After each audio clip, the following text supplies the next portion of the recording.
What is up, RotoGrinders? 2 hours nonstop NBA DFS conversation starts right now. 8-gamer this entire week. I think every single slate, if I'm not mistaken, is either 7 games or 8 games. Maybe one is 6, but 7 or 8. Super flat as far as the games per night. I think we like that. It's kind of the sweet spot here on a television Tuesday. There's myself and Bobby Gomes, former $1 million winner. Bobby Gomes, we were talking about this pre-show. You could be a two-time millionaire in let's see, about 6 hours or so, 7 hours. I don't know how's my math, but yeah, I know DK is running that contest today. I'll just call my shot now. I'm taking it down. Woof. Let's see. Is that officially sold out? Let me see. So I know you want some tickets into it. There's still a few spots. If you guys want to come down and take down Bobby in the Mega Millionaire Finale. Let's see. It's $2 million prize pool. I say $2 million and $1,000. So essentially, it's 50% up top. Don't even register. Don't bother. Don't bother. You were saying that you're kind of locked in. You've been crushing of late. So shout out to you. Maybe you can help the people out a little bit. I crushed last night. I wouldn't say of late. Hey, that's I won 3 tickets, but when you're hot, and you don't step away from the table, you know? I love the cockiness. I like this. I like this version of Bobby Gomes. Yeah, man, you got 5 tickets, you said? Is that correct? Yeah, 5. So you got like a 0.8% chance mathematically, right? I don't know how my math is. I'm with the UCF. But 667 spots, about 0.7-ish. You know, yeah, why not? And you're also Bobby, so like you got to round it up to at least 1, 2, 3%, right? 100% chance, Dean. It's happening tonight. You miss 100% of the shots you don't take. Who said that? Michael Scott, of course. Yeah.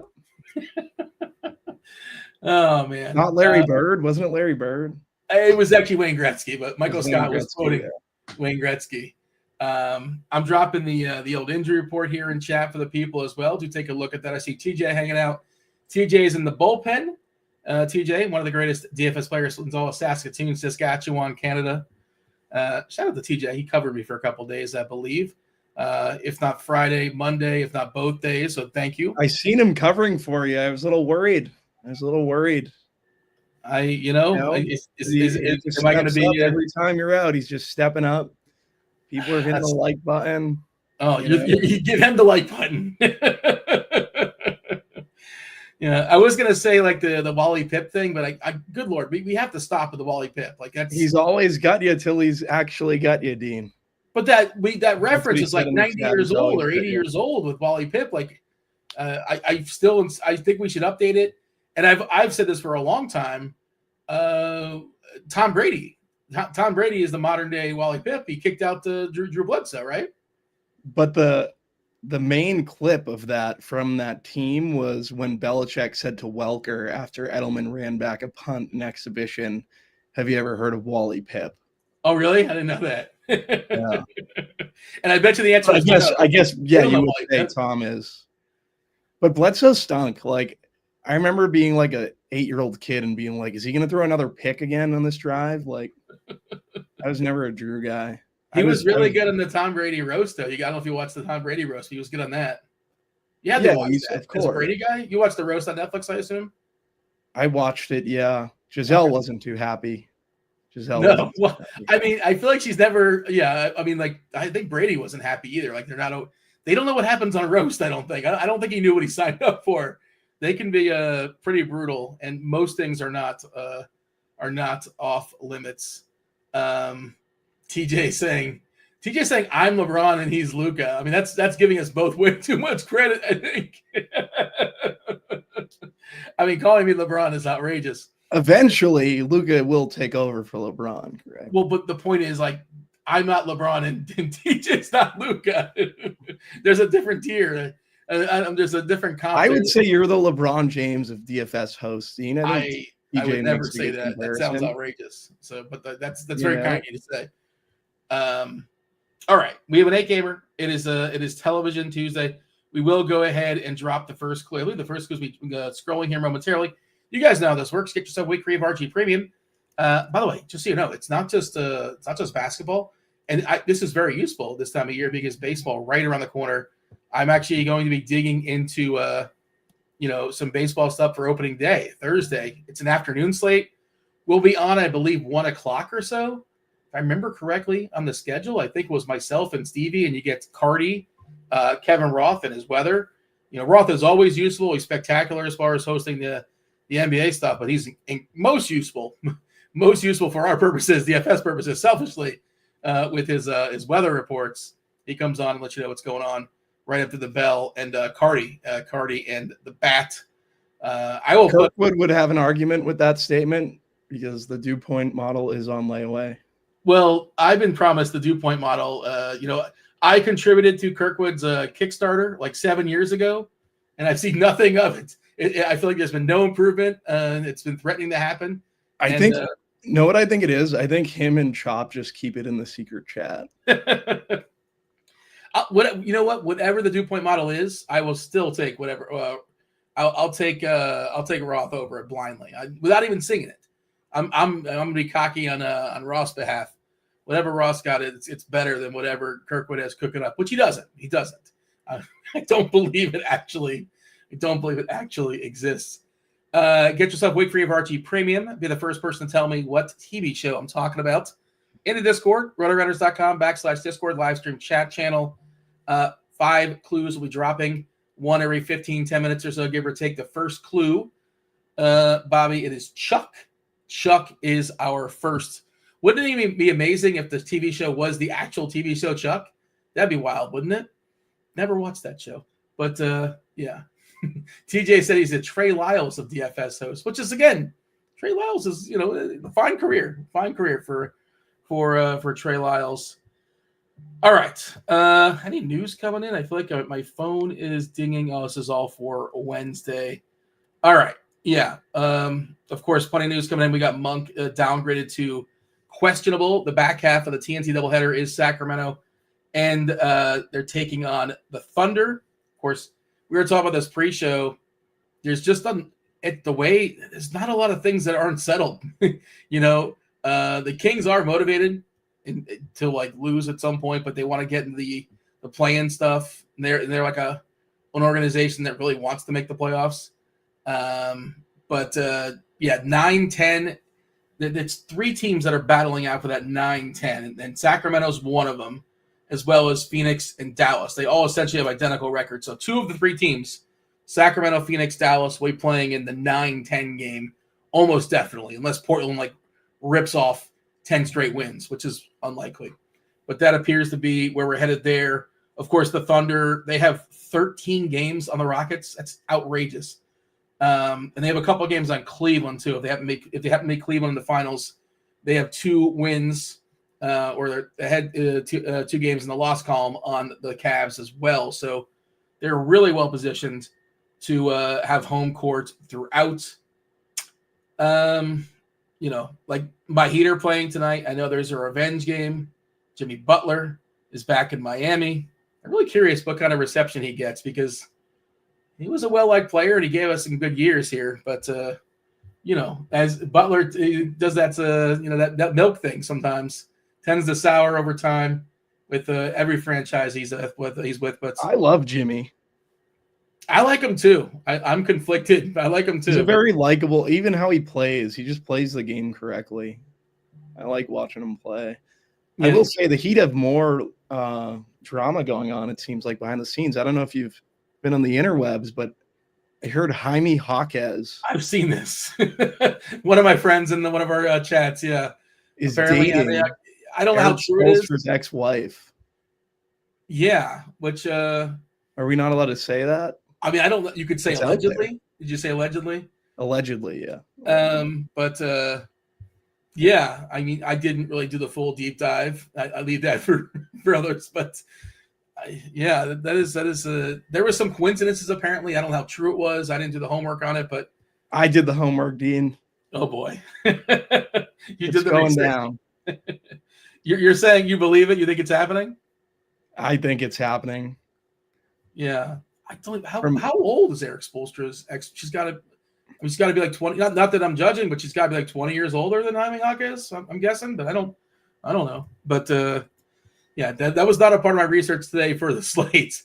But good for everybody. As long as everybody's happy, good for all involved. Jaime Hawkins has caught himself some DNP CDs this year. So I don't know. I'm not sure if those are he hasn't been great either. He's probably regressed this season as well. So his coach doesn't like him, obviously. Yeah, I'm not really sure. But there's certainly some speculation out there. I thought you were going to say, like, the thing with Butler is he's getting sued by his former landlord here in Miami. And, like, apparently he left the house a mess. It's a whole mess. Do that Google search as far as Jimmy Butler. And apparently it's a possible big lawsuit coming there the way he left his residence. I cleaned up when I left my residence in Florida, Dean. So they can't come after me. I can't speak for Jimmy. You were a good Airbnb. I was a good Airbnb guy. They really hit you over the head, though. So, they really do get you. Yeah. All right. TJ says Roth is the Jalen Brunson of DFS hosts. Of course, yeah. Brunson. Roth would appreciate that. Yeah, for sure. Brunson, of course, out tonight. I mentioned Monk is questionable, a midday downgrade, but Sacramento. I was listening to a clip. Zach LaVine was talking about bad vibes. OKC probably not the team you want to face when you have bad vibes going on. They are the back half of the TNT doubleheader. TNT is a thing tonight on Tuesday because there is no March Madness stuff. Of course, the first game of the TNT doubleheader is the double revenge Warriors Heat game. We have a bunch of other games that are kind of gross, and a lot of them don't really matter. Like I said, teams are just kind of in a holding pattern, and most of them just sort of like are going to be where they're at, or they're tanking and jockeying for a couple more ping pong balls. We did see Anthony Davis come back. Of course, he cannot play the back half of a back-to-back. There are three teams in the back half of a back-to-back. That's the Magic, the Mavericks, and the Kings. One team in the front end. The only team in the front end tonight is New York. All right. And I said I dropped the injury stuff. Monk, questionable. Curry's questionable. It looks like he's going to play for what it's worth. Cunningham, questionable. He was a scratch last game. Not really sure what's going on there. But, if he doesn't go, the likes of like Dennis Schroeder or something like that would open up. We were talking about this pre-show. No Brunson, no McBride. So Cam Payne is one of the most popular players. Cameron Payne, one of the most popular players on the slate. He's popping. Of course, no Ja as well in the matchup versus Utah. A 125 team total for Memphis. I think that's got to be the biggest team total on the board, right? 125 it is. So Scottie Pippen is projecting really well. Like Bane looks like a nice big spend. Triple J looks pretty solid. And, of course, the Jazz are going to do their best to continue their losing ways. Anything big picture-wise as far as the slate, Bobby? As far as the slate, I'm getting a lot of Cameron Payne, a lot of Anthony Black. Anthony Black, like you kind of hit on pre-show, feels sketchy. And then in terms of like stuff that I think would be important, Ja Morant's out, so Scottie Pippen should get a boost. Donovan Mitchell is out. Obviously, Darius Garland, Evan Mobley should be popular, and also probably good plays. I like Jimmy Revenge. He seems like a vengeful guy, right? He seems like somebody that would care about. I don't think there's a more vengeful person in sports than Jimmy Butler. There's got to be somebody else. Maybe the chat can let us know who's the most vengeful person in sports. Jimmy's cutthroat, man. I ran out of time and life got in the way. I meant to look and see. I was curious because he's had 3, maybe 4, like first blood revenge games, right? Philadelphia, Minnesota, Chicago. Am I missing a team in there someplace? I'm not sure. Maybe this is his 5th team, so this will be his 4th first blood revenge game, I think. I was curious to see how he played against in those games, but I didn't get a chance to circle back and find that. Not that it really matters, but I was just like you said, I was thinking the same thing. Of course, he would benefit if Curry is out, but I think supposedly Curry was basically good to go, and like they were being super cautious. So I imagine Curry plays tonight. We should know that it's a 7:30 game. We should know that there are 2 games at 7:00. But probably getting some reports on that, I imagine, by 7. But maybe it comes to the bell. But we're projecting him in. Seems likely he's going to go. Anything else of note before we fully dive in? Cade and Sengun, I think, are in very good spots. And Memphis just attacking Utah. Yeah. You got your 5 lineups. I mean, look, I'm not going to tell you how to play it. You know what you're doing. But I mean, I feel like you play Bane or Triple J like in every lineup today. Like one of those two. I just sort of feel like one of those two probably gets there pretty hard. I think I would lean Triple J. I'm not sure. I mean, Kessler is actually a pretty good defender. It would be a much cleaner option, I think, if Kessler is out, right? But sure, Triple J is gonna, he can live on the outside as well too. He can hit some threes. Utah is an awesome opponent for stocks. I have not checked in the last week or so, but they have been the best opponent for as far as yielding steals, the best opponent as far as yielding blocks. And those are sort of fickle and hard to predict, but the opponent there does help. Well, good to see baseball notes. Mookie Betts is in the lineup tonight. I guess there's they're back from Japan. He lost 25 pounds or so. I was reading the comments on that. And everyone's like, he took the vax. Oh gosh, of course. That's he couldn't have just ate bad food in Japan. He was actually ill before he left. I think he was saying how the flight was terrible. So something happened before he left. And I guess that means he's starting to get a little bit of strength back. So that's good to see. But, Broccoli Boy's accusing me of taking bong rips before the show. Sober guy, Broccoli Boy, sober guy. Do you want to fess up? I'm not a weed guy. I've never been a weed guy. I think you're is vape your thing? I think you're a vape guy. I don't know. I'm a Zins guy. I don't know what that is. I don't know what that is. You should try one after the show. I need one more. I need another advice. I have 2 in right now. All right. Is that standard? Is that you're multi-entering, not just in the tournaments, but in the Zins as well? Yeah, for sure. All right, fair enough. Okay. By the way, I am going to take a peek here because we do have some guesses coming in. Let's see. Checking out it's not NBA and TNT. That's a good guess. That is a TV show, I suppose. T. Carter is saying it is not. Let's see. It's not Better Call Saul, but I see what you're doing there. That's a good. Of course, the brother's name, or Walker, Texas Ranger, or Charles in Charge. Some hilarious name. Could a woodchuck chuck if a woodchuck could chuck wood, Dean? A woodchuck could chuck as much wood as woodchuck could chuck. If woodchuck could chuck wood, is that I stuttered there a little bit, but woodchuck could chuck as much wood as a woodchuck could chuck if a woodchuck could chuck wood. This seems just for a first clue. Chuck is it seems like we're on one of those paths, Dean. Yeah. Oh, I see what they're doing with Chuck, like Charles Barkley. Yeah. Okay. And now I see why you guess inside the NBA. How did TJ do all right? Were they out there as far as some? Did we continue the legacy of the games? I didn't watch the whole thing. I just seen some of it. My kids were going crazy, so they were upset that there was no Film Friday. They're big fans of Film Friday. My son's a big fan of Dean. He's a little upset. Well, I'm sorry. I apologize. I'll do my best. I'll do my best not to miss any more shows going forward. Okay. And like I mentioned, baseball Thursday afternoon. Get excited. I'm excited to talk baseball. Can't wait. Okay. First game. It's the Spurs. It's the Pistons. 233.5 is the total. Detroit is an 11-point favorite here. Like you said, Cunningham is something we're monitoring. He's currently questionable. Do they even need him if he's actually legitimately dinged? It's just a calf contusion. So to me, that doesn't sound very serious. THJ, Tim Hardaway Jr., he took a bad fall, and surprisingly, he's questionable already. It seemed like he was going to be out for longer, but he is questionable. Otherwise, nothing new for Detroit. Everything else is pretty standard. Spurs, this is a big one too.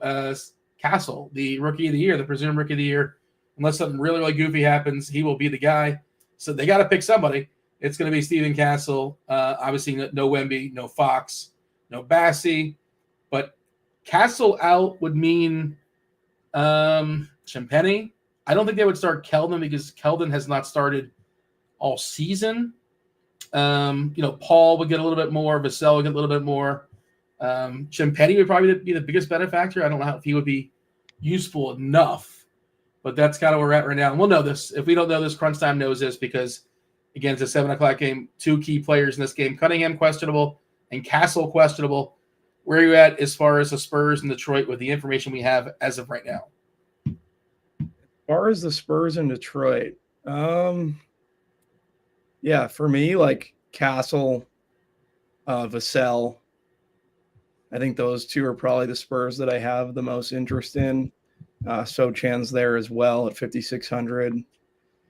Chris Paul has been popping for me at 4.7. I don't know if I'm playing him tonight.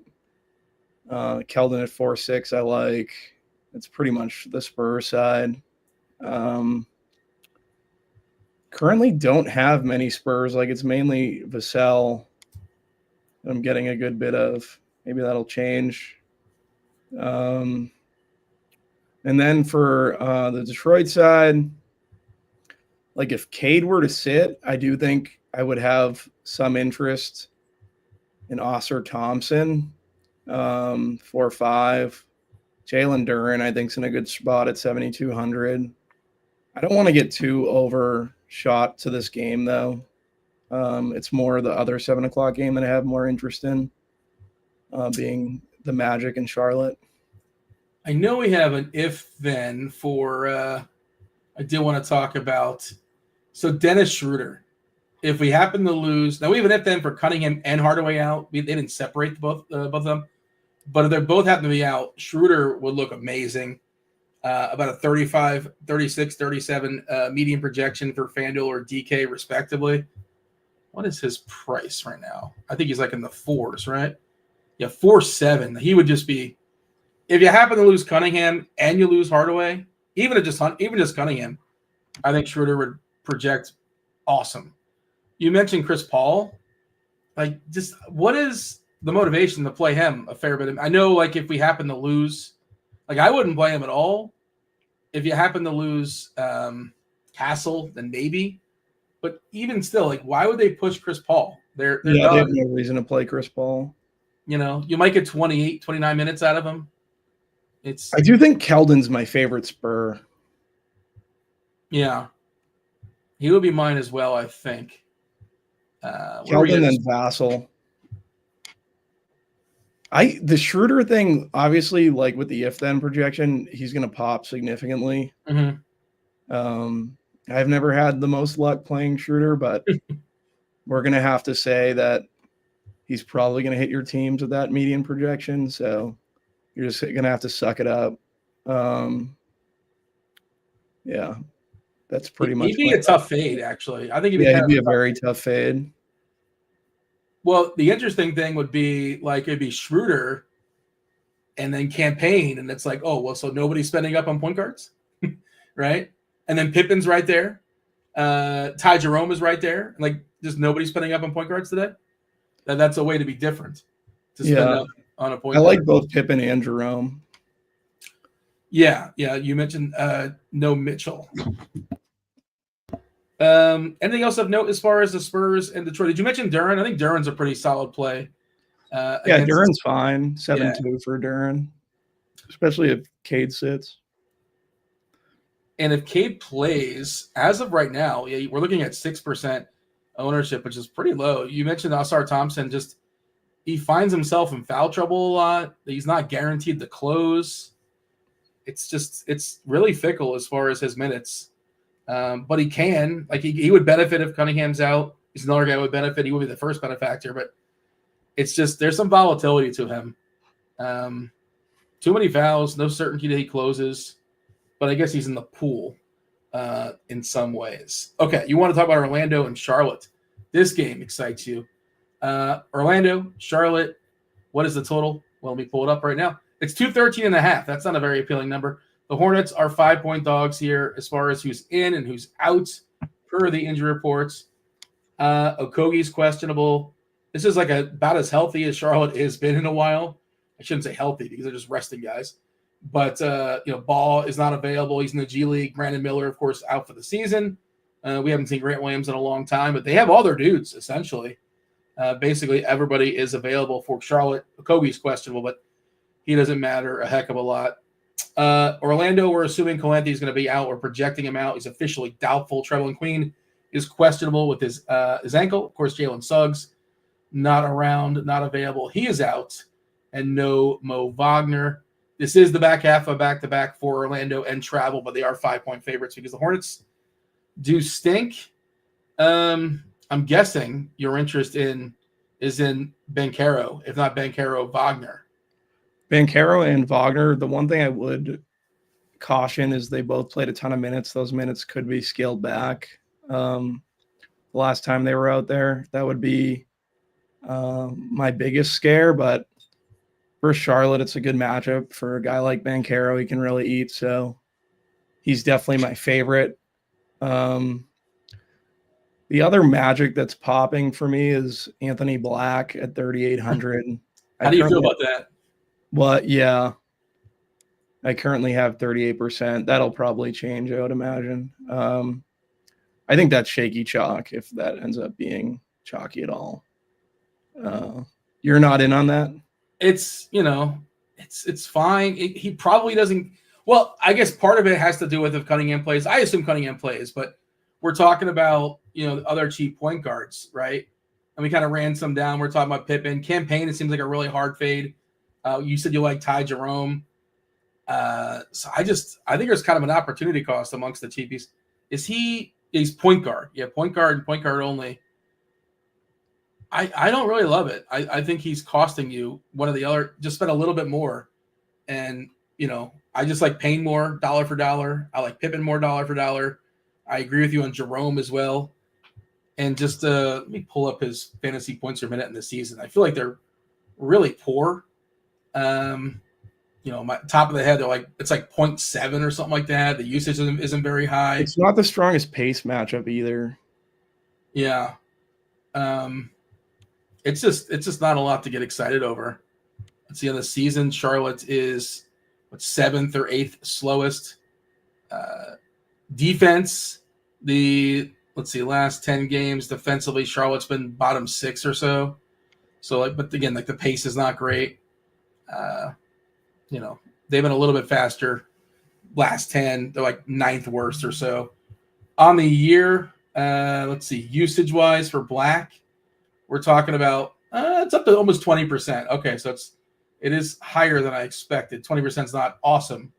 That's essentially average. That's like if everybody's getting 20%, but you want players that have higher typically. But fantasy points per minute on the season is 0.84. It's just, I can't imagine losing because you didn't play Anthony Black. I can't see. You can imagine winning because you played Anthony Black. He can give you like a 30, which is useful, right? And what are we projecting for? Like around 20-ish, 22, 21? Yeah. 21.75 to be precise. 24 minutes. It's fine, but that's not what you want. No, that's not. And you're also playing, you specifically. Cole Anthony, by the way, officially out, which was not unexpected. He's got that toe. And Cunningham and Hardaway questionable, so nothing there. But you're playing for first place. If you're know your contest, if you want to play in a cash game, I guess you can play him. But if you're playing for first place, Bobby, I don't know, man. You can play him and lose if you play him in a cash game. That's pretty much what you're saying. Yeah, I'm not. I think I'm moving away from Anthony Black as we speak.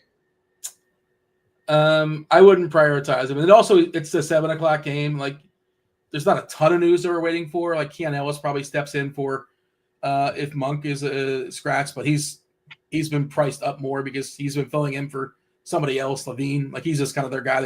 I would much rather play Pippen, Payne, and Schroeder over Anthony Black. Yeah, Schroeder, assuming Cunningham's out. And Ty Jerome, for that matter. Like, I feel like Ty Jerome is the one that usually does well in these scenarios, and people just overlook him. Yeah. Okay. Let's anything else of note as far as Orlando and Charlotte? No, that's it. Not much on the Charlotte side for me. Try to see what we have as far as ownership. I'm giving a refresh, but I don't think we're going to have anything terribly popular on the Charlotte side. Let's see. We're getting Bencaro 22%, Wagner 16, Black 16, Carter 12. Yeah, Carter's fine. Most popular player for Charlotte is there's like nobody. Nobody's getting any ownership. Like if you want to be different, like again, you're shooting for first in a contest that 50% goes to first place. Nobody's playing the mellow ball. I'm not saying you should, but nobody's playing him. And he always has the ability to do so. On paper, it's just not a great matchup necessarily, but it's there, and nobody's playing him. Anyways, we shall move on. Let's go ahead and get that second clue out to the people. I'm in the Discord and I see like the emojis, and I think that means somebody got it, but no, it's just people are just commenting on good guesses.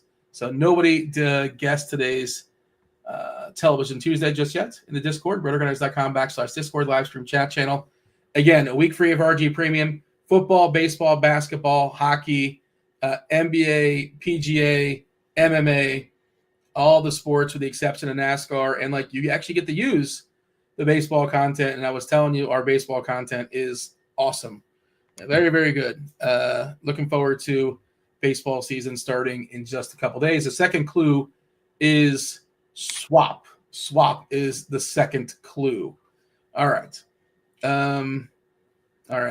Peterman guessing the Comedy Central roast, which would have been funny, but no, that is not what it is. But the first person to guess it gets yourself a week free of RG Premium. But let's move off these 7 o'clock games. Let's talk about, we kind of teased it, the double revenge of Jimmy Butler and Andrew Wiggins. Let's see, Miami at home on TNT. They're about 6-point dogs here to the Warriors coming in. Who's in, who's out? Well, we have officially Steph Curry's questionable. Seems more likely to play than not, but just be aware of that. He's officially questionable. Otherwise, they are clean. GP3, Gary Payton, is available with his nose. He's wearing that face mask. Miami, Bam Adebayo is good to go with his knee. He's available. Kind of stinks. He's not been as – he feels like he's kind of falling back a little bit. Hero's good to go with his hip. He's officially probable. Duncan Robinson is questionable. He's got a back.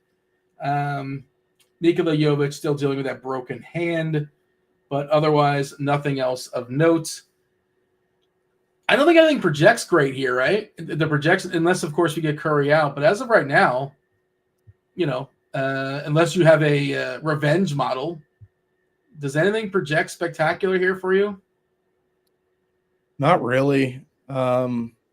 Wiggins, I know Jimmy Butler's got the revenge. There's a little Wiggins there, revenge. Mainly be Butler, Wiggins, and Cattell Ware that I'd have somewhat interest in. Ware's been good, 5,500. I don't mind that price tag. But not much. Like, can always play Steph, Hero. They're just guys that I'm not really getting to. It's more Butler, Wiggins, and probably some Cattell Ware. You're ready for baseball season. You're thinking of Cattell Marte? Kalel Weir. Kalel, yes. That's what you're doing, though, right? Yeah, that's got to be what's going on there. Yeah, you're ready to talk about Cattell Marte. But I'm a little bit concerned that he might lose some minutes just matchup-wise against Golden State. I don't know if he fits this game, but, he's been pretty good of late. He's had a weird season up and down. But, I suppose he's in the mix. I just don't love – I don't know. I don't know if I love the two bigs, like Bam and Ware against the Warriors. The Warriors tend to find ways to go smaller. Even if they start post, like in the first half, they could start like Moody in the second half, right? I'm with you on Bam. He's just been I think since Jimmy left, Bam is just like can't really handle it. Yeah, he's not been very good this year. By his standards, he's had a couple of games where he's kind of rose up. You mentioned Wiggins. I will say that I think I could see more minutes than our projection currently right now. Obviously, you got to put a number on it. It's a median projection. I could see Wiggins playing like 36 or so as opposed to 33. We're giving 37 already to Hero and Bam. Miami finally won. They lost 11 or so in a row. As a Heat fan, I want them to keep losing because their pick is lottery protected. So, and if not, they lose it. So, kind of want them to keep losing. I'm looking forward to or hoping they lose to Chicago in the 9-10 game. And that's the other thing is we talk about things already being settled. That's what's happening. Almost definitely Atlanta plays Orlando in the 7-8 and Chicago plays Miami in the 9-10. And we have 3 weeks left or whatever, almost 3 weeks, close to 3 weeks. It's just these teams are all kind of out. They are where they are. Toronto's 5 games behind Miami. Guess what? They're not catching Miami. Miami will be the 10. If not the 10, they might be the 9. They might host the 9-10 game, but it's very likely going to be Chicago and Miami. Appointment television, Bobby. Clear your night when the 9-10 goes down for the Bulls and the Heat. But I don't know what else to say about this game. It'll be interesting to watch. Curious to see the reaction. I don't know if Miami has a video. They have a video package. Is Pat Riley too stubborn to not even show a video package? Because Butler's video package worthy. Come on. Didn't Pat Riley cry when he tried to leave or something? Apparently, Riley didn't want to pay him, and you know what? Rightfully so. Did you want to pay? Would you want to pay $50 million guaranteed to 37-year-old Jimmy Butler at the back end? No, I don't think so. Appreciate the work you did here, and Golden State's in a different mind. They're trying to win now more so than Miami is. So, it made sense. So, I think Butler wanted to get paid, and rightfully so, and he knew somebody was going to pay him, and that's kind of what happened. But Eric Johnson has a thought on Duncan Robinson. Do you have any I don't have any Duncan Robinson. He's questionable, and no, I'm not going to play Duncan. No, I wouldn't really be interested in Duncan Robinson. Someone made a good point on Wiggins. He's Canadian and he's not capable of vengeance. Why? They don't have vengeance in their hearts. I don't understand. I don't know. I didn't know that was. TJ might take offense to that. What's that? TJ might take offense to that.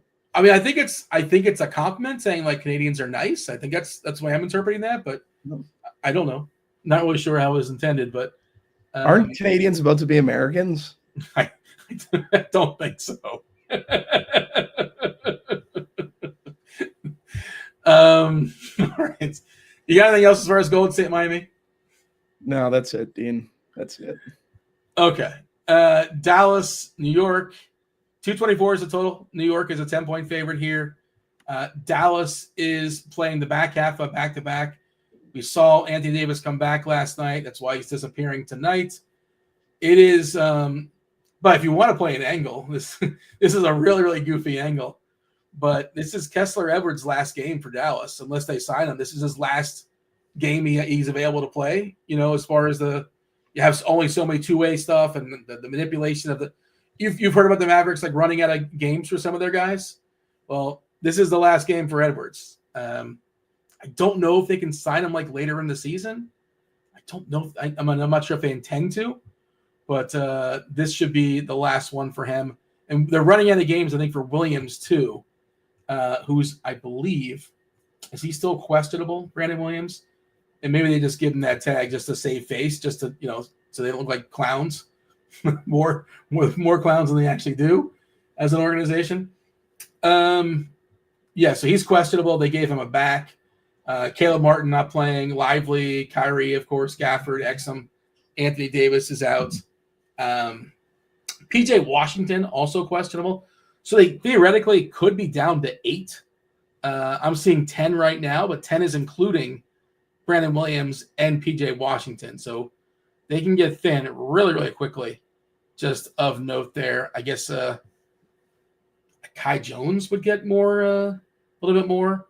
Just trying to figure out. Jaden Hardy would be a guy that really get loose if a game kind of blew out. He'd probably be somebody who would crush in the fourth quarter.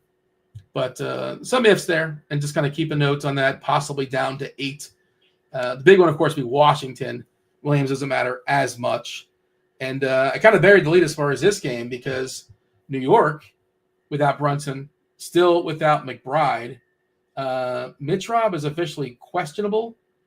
They are on the front end of a back-to-back. Don't know who they play tomorrow. Like, he's going to play one of the two, most likely. That's the way it's been happening.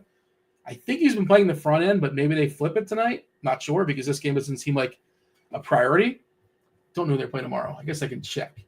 And we'll know this stuff. We'll know this stuff probably at 7 o'clock, actually, because they're not very they wait to the bell, unfortunately, New York. They play at home versus L.A. tomorrow night. How much do we like Campaign tonight? And then Cat looks good. OG looks pretty good. Bridges looks pretty good. Hart looks pretty good.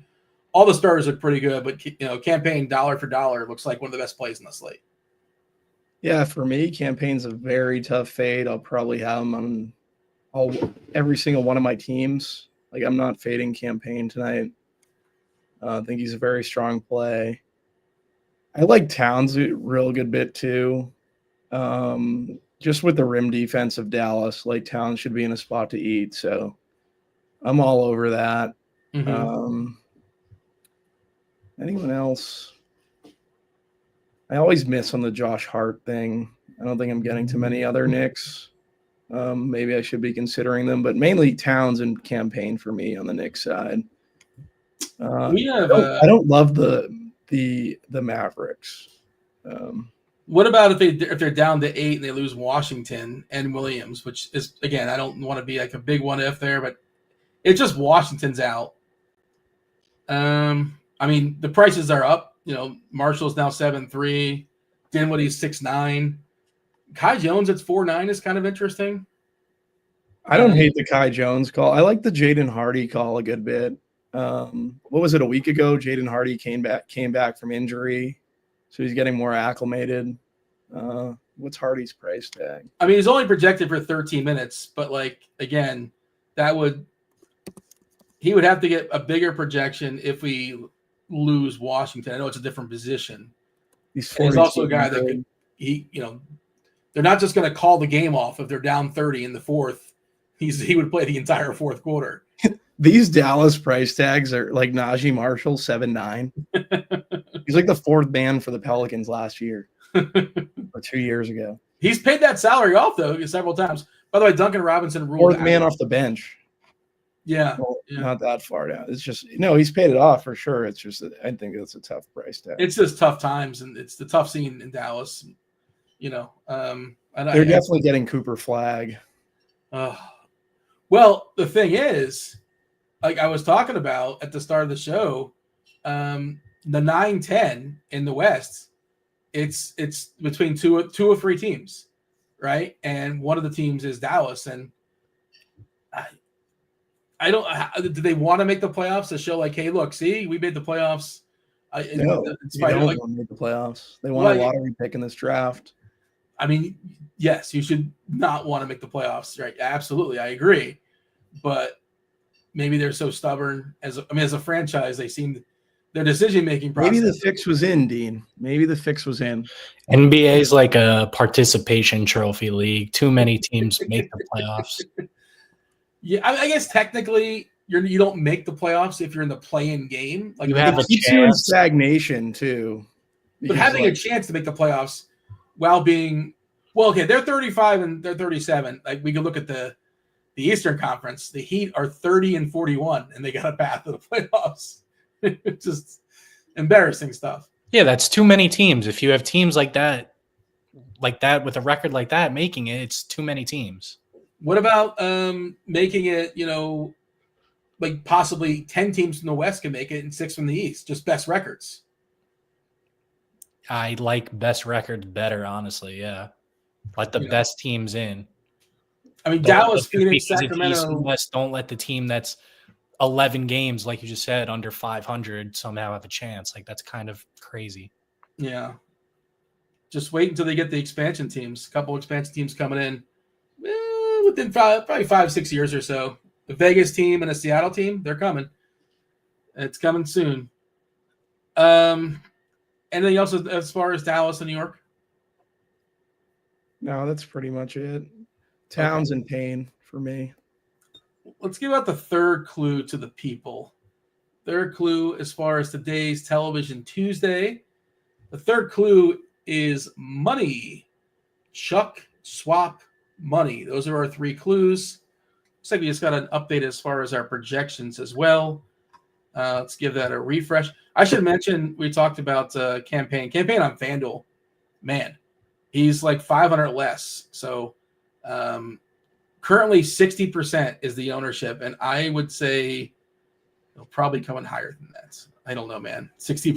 He's 4-1 with a 29-minute projection, 26 FanDuel points as a median projection. Yeah, of course you're playing him in cash games. Interesting fade in tournaments, I suppose. Robinson was ruled out. I don't know if that changes a ton for Miami. I don't really think so. Looks like they gave Wiggins another minute, 34 now. Mitchell, we're giving him 33. We're giving Ware 30. Highsmith 29, but man, he's another volatile guy. The aforementioned Jaime Jaquez, 18 minutes, but really nothing to get terribly excited about. Let's go ahead and talk about the Hawks. The Hawks and the Rockets. 235.5 is the total. The Hawks are 8-point dogs here, Bobby. Who's in, who's out for this one? This is an 8 o'clock game, kind of a in between. The last couple were 7:30. This is 8 o'clock. Next one that starts is 9.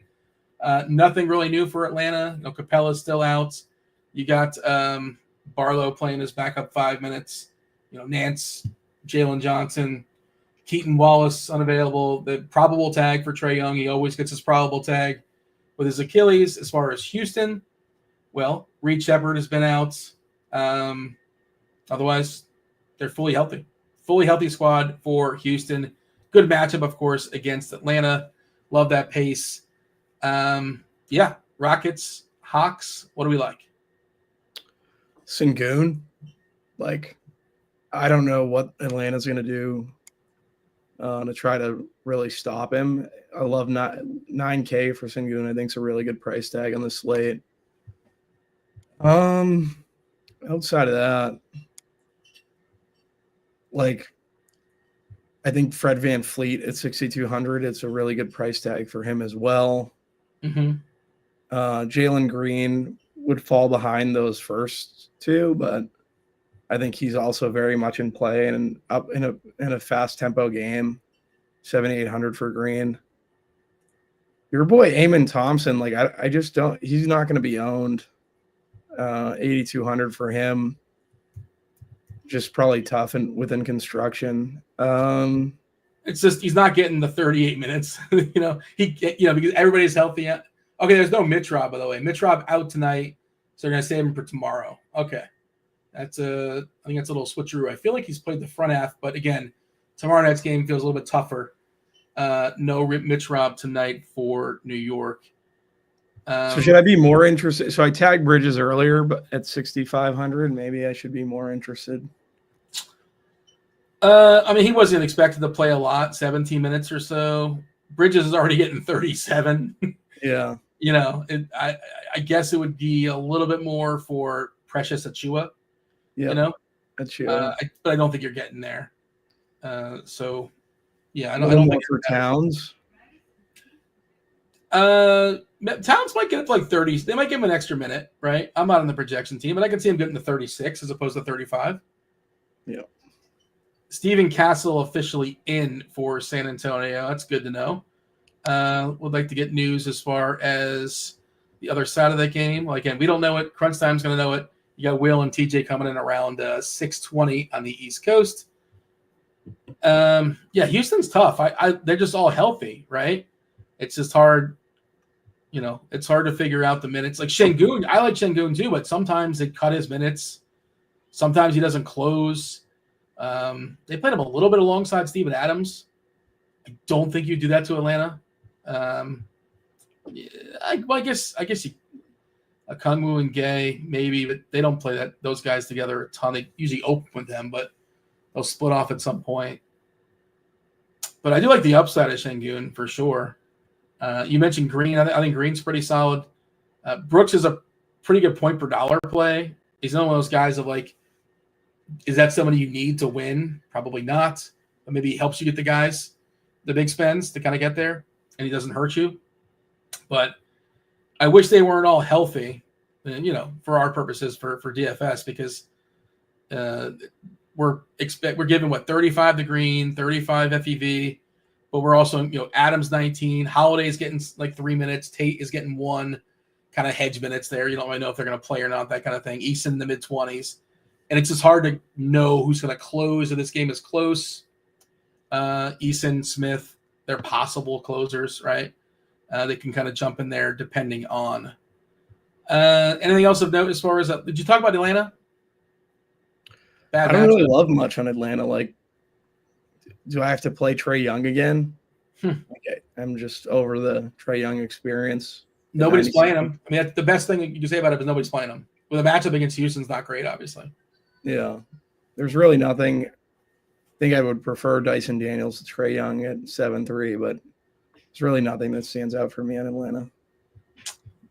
Has anybody got our – oh, no. Okay, so T. Carter gets billions. It is not billions. It's not the Righteous Gemstones. TJ is playing along.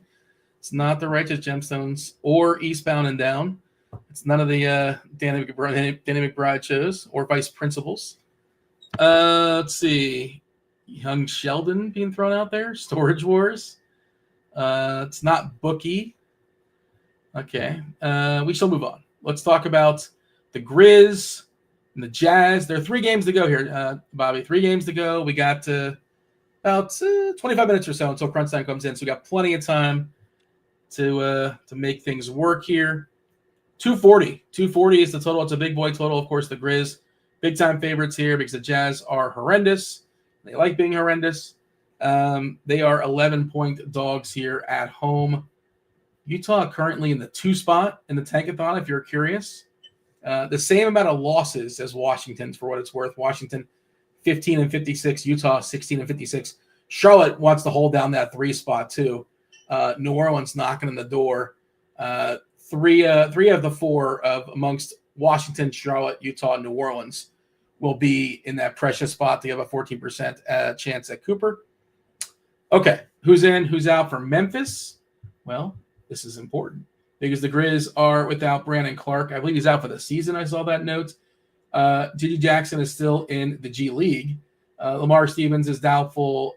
Ja is out with his hamstring, which is the big one. Utah, no clarity just yet on Jordan Clarkson. My guess is he sits but they'll play their guys against good teams. Like if they're just going to lose, I don't know. We'll see. But he's questionable. Collins is out. The most rested man in America, Lauri Markkanen. Well, they gave him an illness. I hope he's feeling better. He's out. Michael Potter is in the 2-way, G League, as is Shivle. Yeah, they have some of their other guys, though. We're expecting Collier, Sexton, Cody Williams, Filipowski, and Kessler playing alongside each other. And for Memphis, we're giving Pippen the start alongside Bain, Wells, Aldama, and Triple J, Jaren Jackson. They're down to just 11, by the way, which is kind of interesting because if this game blows out, you might see one of Kennard or Edey close, right? Somebody's got to, I'm trying to think of the 5. Spencer, Conchar, Williams, Huff. I was curious. I checked to see how much Huff and Edey played alongside each other this year.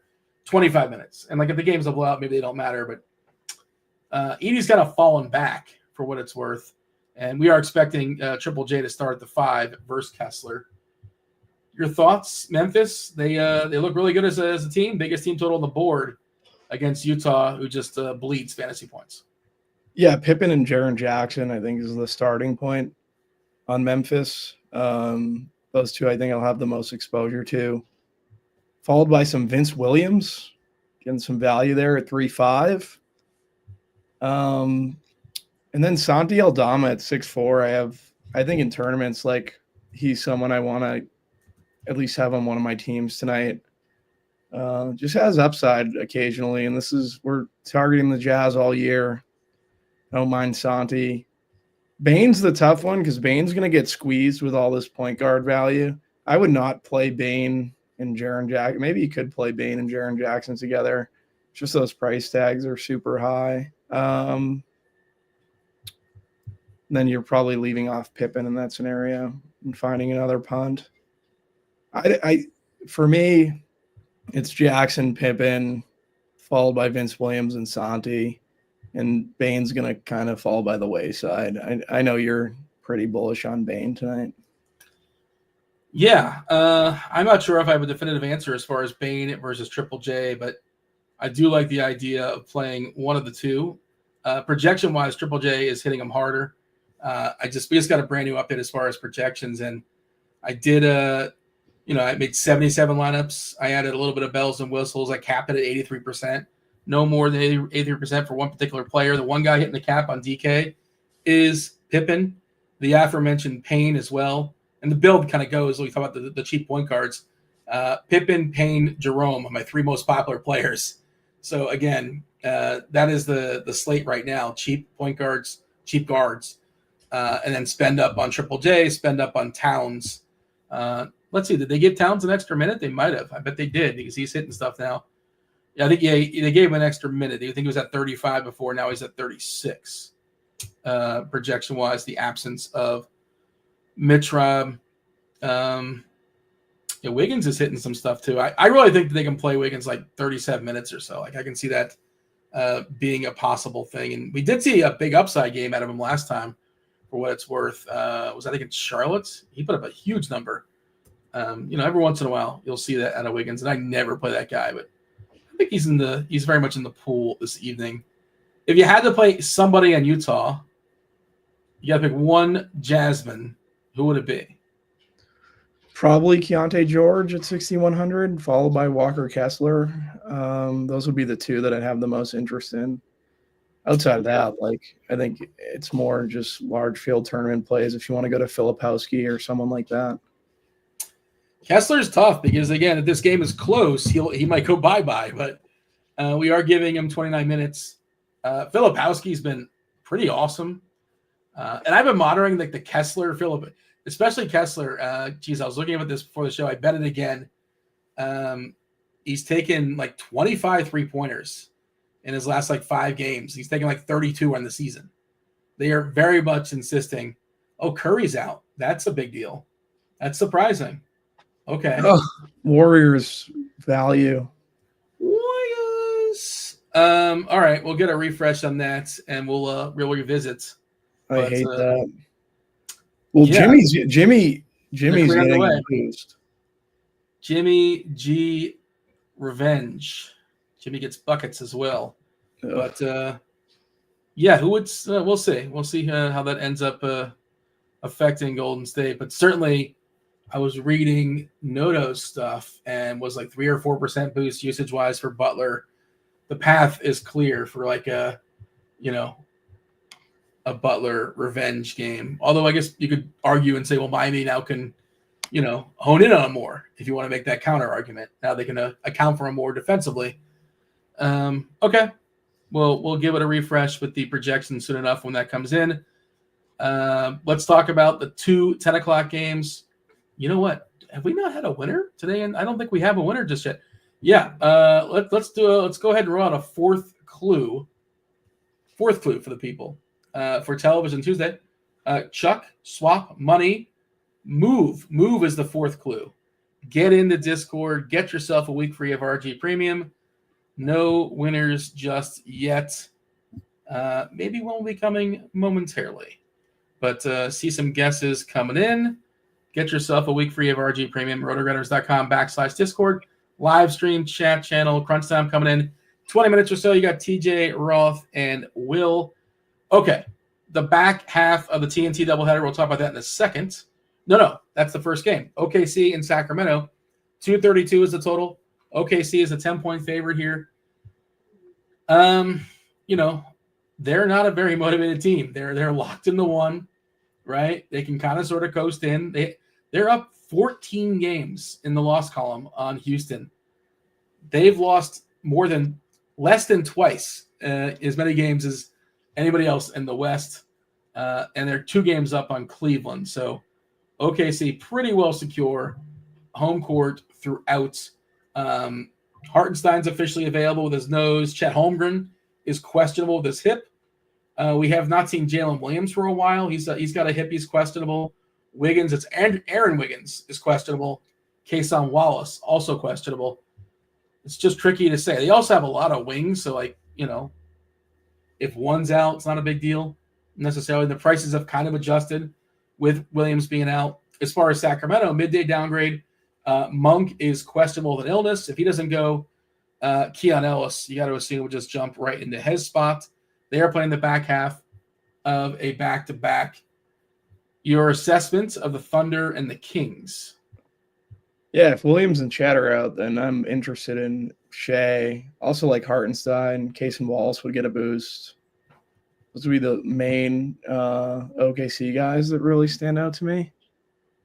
On the other side, like I really like the Cavs, whether it be Garland, whether it be Mobley. I think Ty Jerome's a very interesting cheap pivot.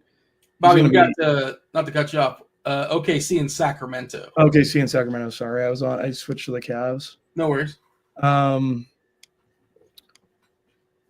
Yeah. So basically, Shea.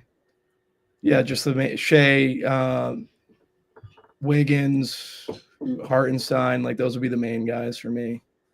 By the way, PJ Washington out, so we're gonna have to adjust on Dallas as well, possibly down to 9. Late season NBA. Williams is in. So they're going to have 9, and Williams is in. So, yeah. I tried to bet a prop on Kessler Edwards, and I couldn't find one, but I was trying to bet an over on him. Again, this is his last game of the season. This is his last game. His games are running out, and I think they could sign him like really, really late, but like I assume this is basically it for him. I don't know if I play him in DFS, though. He could actually, Kessler Edwards could be interesting, right? He's a guy that might jump in the starting lineup, possibly for his last game. Yeah, like give him a little bit of a shout out. Towns will absolutely eat him alive. Yes, yeah. I'm curious where projections land, and I'm curious where we put him.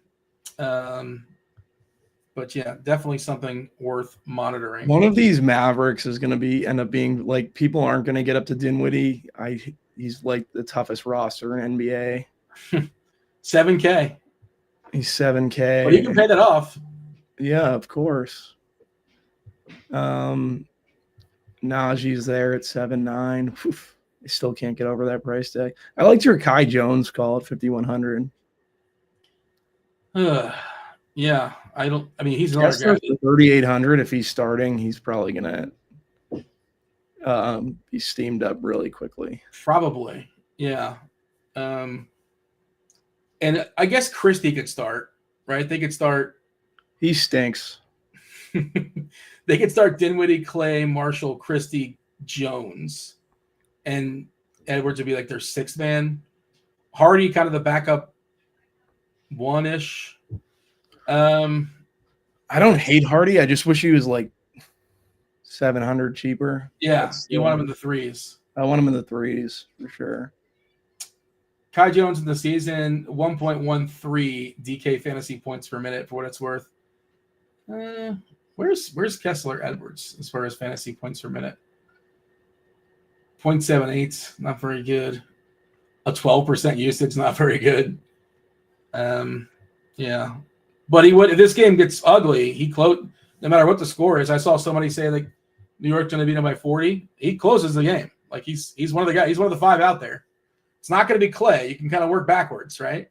It's not going to be Clay. It's not going to be Dinwiddie. It's not going to be Marshall.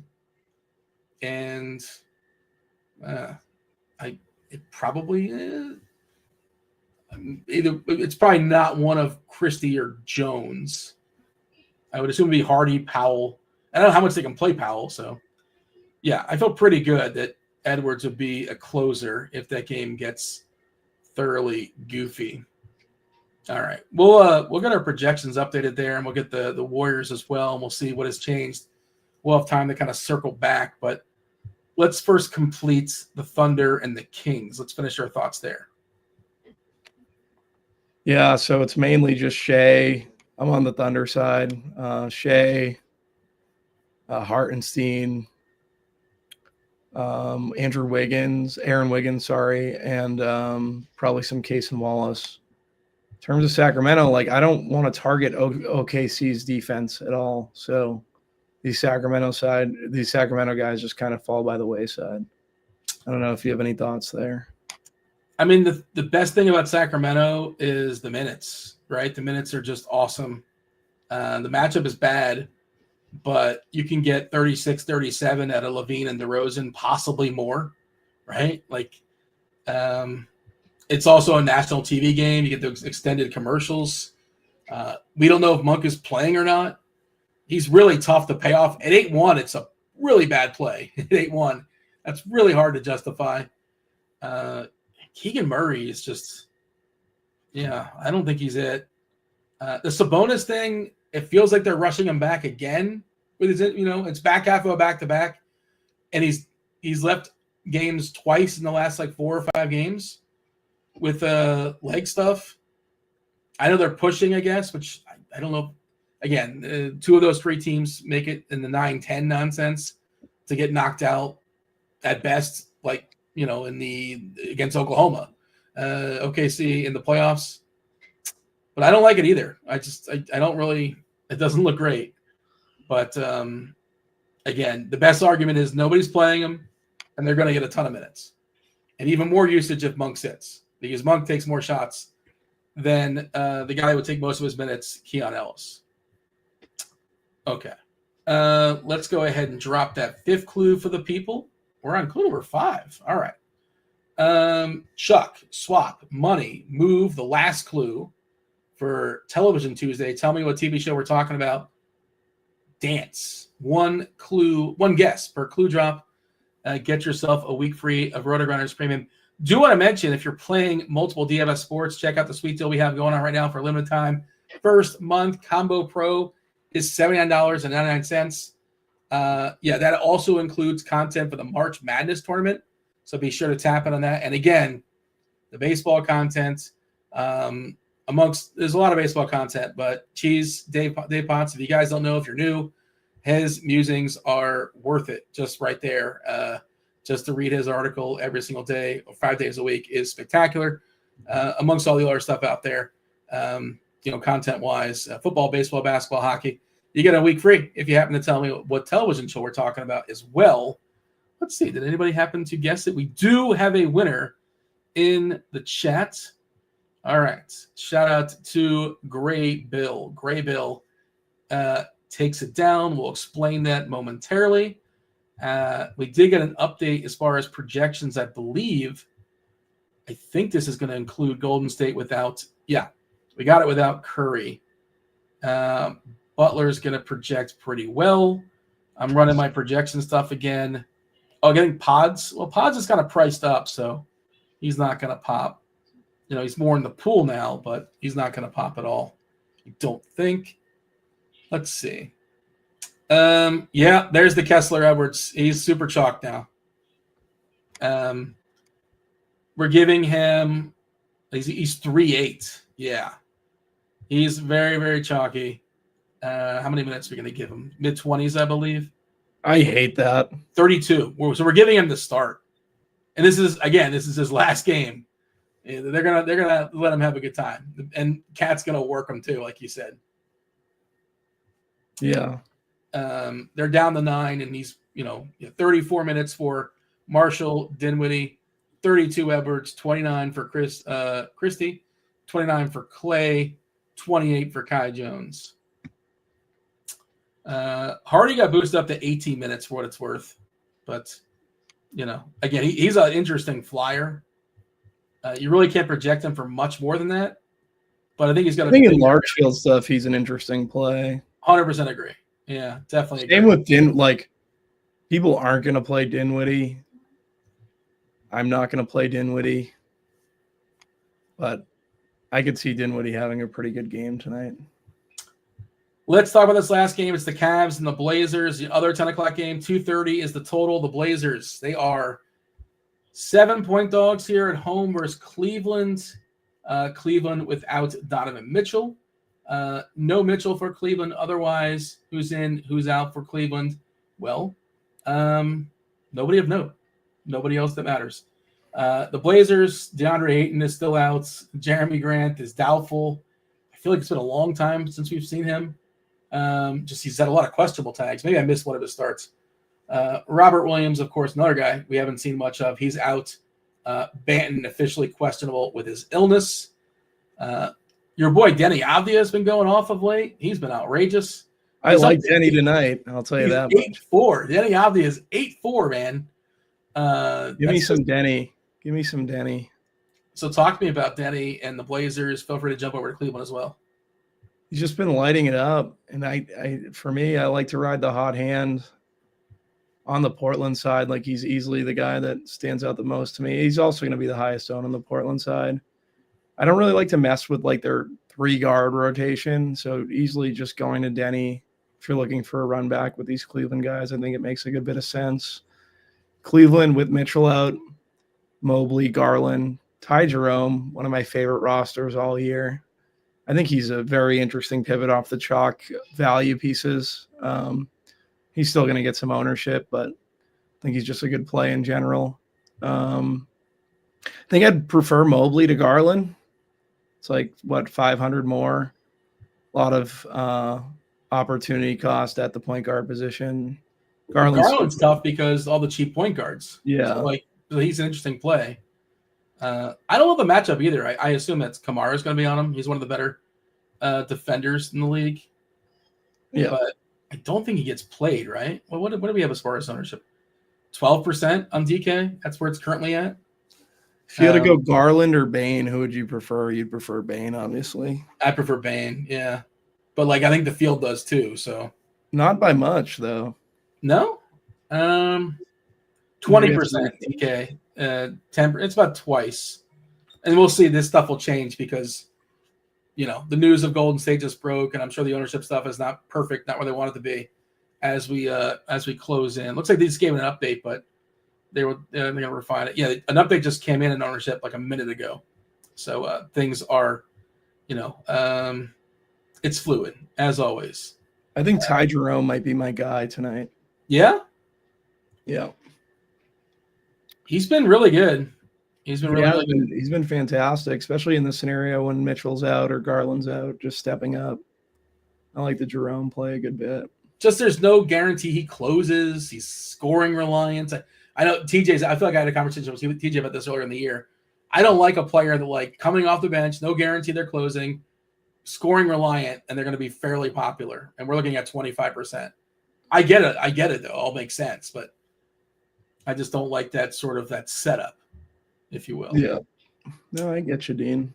I'm going to circle back and kind of give a refresh and see what's popping as far as the things that have changed. But I do want to explain to the people how we got to our winner for Television Tuesday. So Chuck was our first clue. Chuck was in reference. A lot of people took it as far as the name Chuck, and it's not throw up either. But Chuck, as in you hurl, not throw up. You hurled somebody out the door. You throw somebody out the door. You chuck somebody out. You're aware of that concept, right? You chuck somebody out the door. That's how Chuck was used in this deal. Swap. It's funny. I thought somebody was going to get to it because they were doing 2.5 men, and they were on the right track. Multiple people said 2.5 men, and they were thinking swap. Oh, okay, because one of the actors was swapped out in 2.5 men. Charlie Sheen was kicked out for Ashton Kutcher. But I guess less famously, but this happened where there's a TV show called Wife Swap. There was an actual wife swap in this show where they swapped the wives out, playing the same character, but they changed the actresses mid-show. Money is in reference to one of the main characters or several main characters, their last name. Banks, money, swap is, again, in reference to the wife swapping out. Move is one of the more famous GIFs. Maybe we can get producer Steve the show the famous GIF from this TV show. There's more than one. There's a lot of famous GIFs from this TV show. Maybe we can get Steve to throw up on the screen the famous dancing GIF from one Carlton Banks. And dance, of course, is our. Oh no! You know what? Dance was for Carlton. Move was the main character. It got into one little fight in West Philly, and his parents overreacted. And Can you do that dance, Dean? No, I cannot. His parents moved him. His parents moved him from West Philly all the way to California, out to Bel Air. We're talking, of course, again about the Fresh Prince of Bel Air, which I assume you put together with the GIF if you weren't already there. There you go. All right. Let's circle back. We have crunch time coming in just a few minutes or so. I'm giving a refresh again. This slate feels like it's going to be pretty condensed on several chalk pieces, especially on FanDuel with Campaign. Campaign looks really strong over there as well. We are projecting Kessler to start. Under that assumption, we're giving him 30-plus minutes or so he's going to be really popular. How many likes could we get for you to attempt a Carlton dance? I mean, it's got to be at least 4 digits. And I can't do that. I mean, maybe back in the day, but like I'm not, You're not light on your feet, Dean? I'm not as nimble as I once was. Can you do it? Can you do the Carlton? You got a little Carlton in you, right? You busted out? Carlton, yeah, Dean. What is your go? What if not the Carlton? What is your go-to? If you have do a go-to, like the sprinkler, jump rope guy. What? Similar to the Carlton. I know is the sprinkler in your repertoire? What kind of moves do you have in your move set? Fishing rod. Yeah. So the 2 people hitting my my optimal stuff at the cap is Pippen and Edwards. Our projection does assume he's starting. Campaign coming in at hard as well.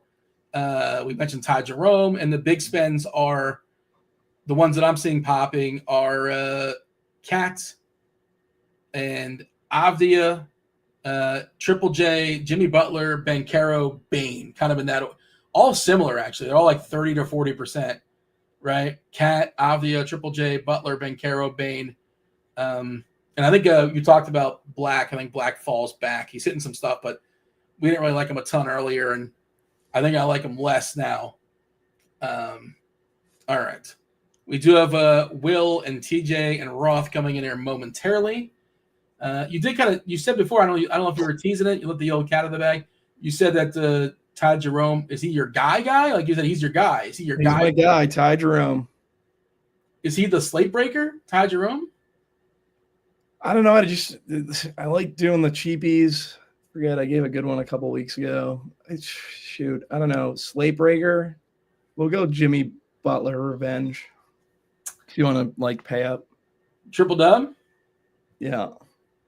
Does he get cheered? I think it's a mixed reaction. I think he should get cheered. I would cheer him if I was in the stands. You would probably boo Dean because you're vengeful. No. I would give him a cheer. Why not? Let's see. We don't have enough. It's definitely not enough likes right now to get anybody to the Carlton, I don't think. But yeah, you're asking about how many likes. Well, whatever it is right now, it's not enough, unfortunately. But do please, if you're hanging out in the YouTube, hit that like button. Do subscribe.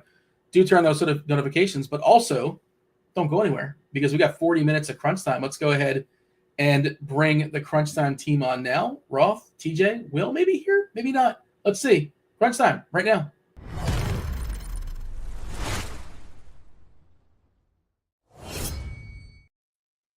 All right. Roth, I know you have some moves in your repertoire. I feel like I've seen some of your moves dance-wise. I bet you Roth can cut up a rug. Oh, yeah.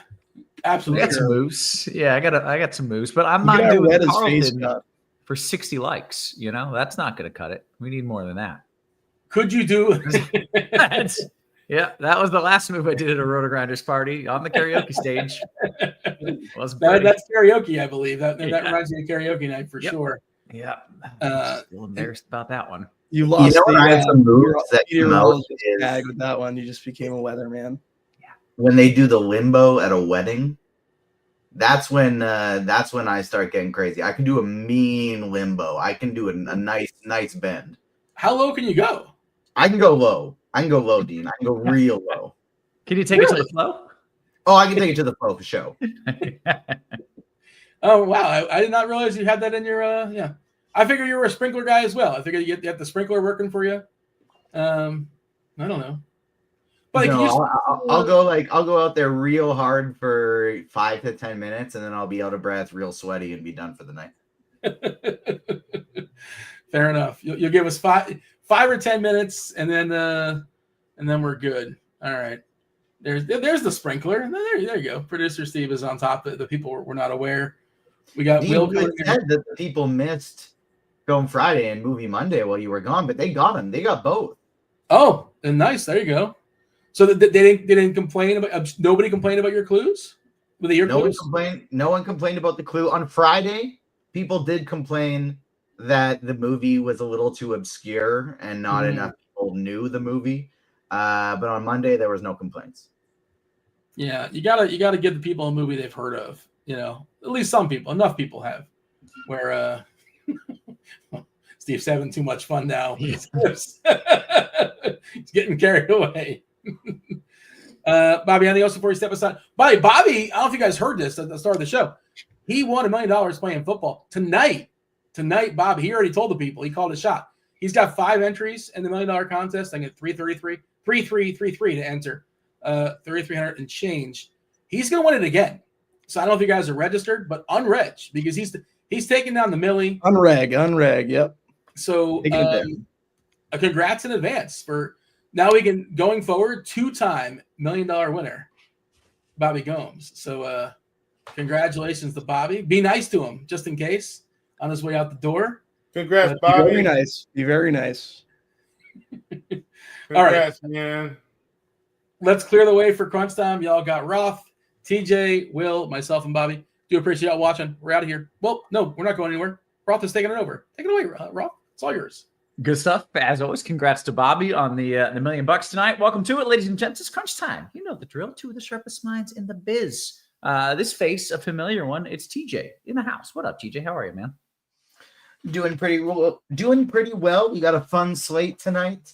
Got a fun night in general. I'm on a podcast right after this for a show called Agents of S.H.I.E.L.D. And then there's not 1, but 2 new episodes of Daredevil Born Again tonight dropping. So exciting night of TV and podcasting. Got to go to the movie theater last night. Life's good. Living the dream. Okay. And I did not know there was $1 million prize tonight. That's not normal in NBA, right? We don't have $1 million nights all that often, do we? No, not that often. Yeah. Not that often, but it was, I think it's filled up now, so I can't see exactly what it was called, but it was something like a last hurrah for NBA, and it's a $3,333 entry fee. That's just a little steep for personally, as I generally play $1 and $2 entries. I couldn't quite get there on the $3,000 entry. Maybe the Chief did. We got Will in the house. What up, man? It's been a minute. How are you, Chief? I'm good, man. It's a good time to be alive, Roth. Our favorite season is probably your most dreaded season, but here we are. Baseball will be here on Thursday. I cannot wait. I know this is your time of year, but Roth, we're just going to start praying right now that the bad days predict themselves early enough for you to get it all the way right, and the good days where it's clear skies, sun's shining, birds are chirping. We're just going to go ahead and put that in the atmosphere for you, Roth. No rough days this season. Let's get a lot of those good days. Thank you. Know what I'm saying? Let's get those good days going. And then, Roth, last but not least, I know we got 8 games to talk about. Eventually, you'll just be predicting weather for all these dome games. Just kidding. But yeah, look. Well, now we're starting to lose domes because you got Tampa losing their dome and playing outside now. So it's going to be an interesting season for sure. I am honestly, I look forward to it. Once I enjoy it usually for 2-3 months, and then I'm like, God, does baseball season ever end? But I'm looking forward to it. We got, I think, doubleheaders being multiple crunch times, a lot of days as well for the split slates. But let's dive into what we got tonight. Chief, how you feeling about some hoops tonight? I'm feeling okay. For the first time in a long time, I'm playing FanDuel tonight only. This has not happened in a long time, but I'm just playing on FanDuel tonight. And I will say, Roth, man, like I've made more money on FanDuel than I have on DraftKings like over the course of my career. And at one point, I literally just played FanDuel, and I was just incredibly profitable. Over the years, FanDuel's product, of quite frankly, gone down a bit in my book, and DraftKings has continued to get better. But tonight, I don't know. I felt like FanDuel spoke to me, so I decided to just play there. So that's what I'm doing. Okay, well, certainly we will get both of your takes on both sites, but good to know, where your money's at, where the bills are for tonight. Let's jump into it. TJ, why don't you start us off with either a quick rundown of what we need to know or what could break, and or just dive right into FanDuel point guard. We're still waiting on a few questionable tags, one of them being Cade Cunningham, which should come in literally any second because that game starts right at 7 p.m. So that should be coming in any minute. And then there's also the Oklahoma City Thunder guys, Jalen Williams, Chet Holmgren. That does matter a little bit. And then the Malik Monk has a Q tag as well. That doesn't really matter at all. So the big one we're waiting on is Cade Cunningham.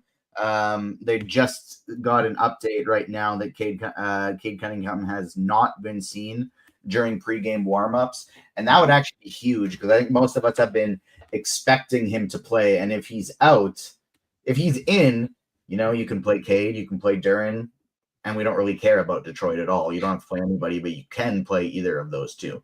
If he's out, all of a sudden we're going to be looking at guys like Tobias Harris, Malik Beasley, Dennis Schroeder, Asar Thompson, and it feels gross, but Schroeder is probably going to end up becoming one of the very best values on the slate. So it's going to go from a game we didn't want to touch to a game that is among the more important ones on the slate. Okay, well, it'll be interesting to kind of try to parse out how important those guys become in the grand scheme of things. So anything you can do to help us kind of feel that out, because as you mentioned, projections right now do not have him out, correct? Correct, but I do believe we have an if-then for that one. So I am just looking that up right now. Yeah. Okay, well, let's dive right into it here. I'll start with Chief, actually, since you gave me a nice rundown. Chief, let's start on FanDuel at point guard. Who are your favorite plays? Well, I think everybody's favorite play is going to be Cameron Payne. I can't really argue that fact. He's 4,100, should be playing hefty minutes tonight. And, for good measure, the reason why he's projected so well is we will not be seeing Jalen Brunson. So that's the main thing, Roth. And so, at this rate, he's one of the best plays on FanDuel. So I think that's the obvious play. Let's get into some of the, not so obvious plays. And for me, that's a guy like Darius Garland. I know, and he is projected for about 20%. He's playing Portland tonight with no Donovan Mitchell. I know Garland tends to let us down, but I want to continue to lead into that. I don't think he's getting enough ownership on a slate like tonight. Only 8 games. So I'm excited about kind of getting to him a little bit. There's another guy like Scottie Pippen. Looks like people are going to play him quite a bit. I think he's fine, Roth. He does have all of the dots, and so he's also 5,900. Do we still feel like he's going to kind of blow past that price tag? Yes. Cunningham officially out. Yeah. So Cunningham is out. How do we feel about a guy like what is his name? Dennis Schroeder. Well, Guess what? Dennis Schroeder, if you go to our if-then projections, Raw, he looks really good now. So I'm sure some of that ownership is going to flip over to him. And so now, Roth, I think, you're ending up with this three-headed monster. I love when stuff like this happens during the show. But by the way, Roth, we get to kind of talk through it. So now you've got this combination of Payne, Pippen, Schroeder. Like, these are the guys that are kind of going to carry the ownership. So if you think about it that way, Rob, everybody that's not named those three guys is going to be available to you. Now, I think you're probably getting the two of the three. Dennis Schroeder, you can also play at shooting guard. So you might even be able to just play all three today. What that does for me, I think a guy like Castle, who's overpriced at this point, is a really good play.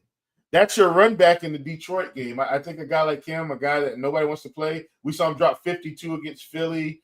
I think that's the way we can kind of go to build at point guard tonight on FanDuel. Sorry, I know I hogged the mic a little bit there, Roth, but we had that breaking news. But I do think he's a great play tonight to get in now that we got that news. Sure. Great analysis. Okay, TJ, your thoughts here at point. And if you wanted to add anything about the if-thens or now with Kate officially out, feel free.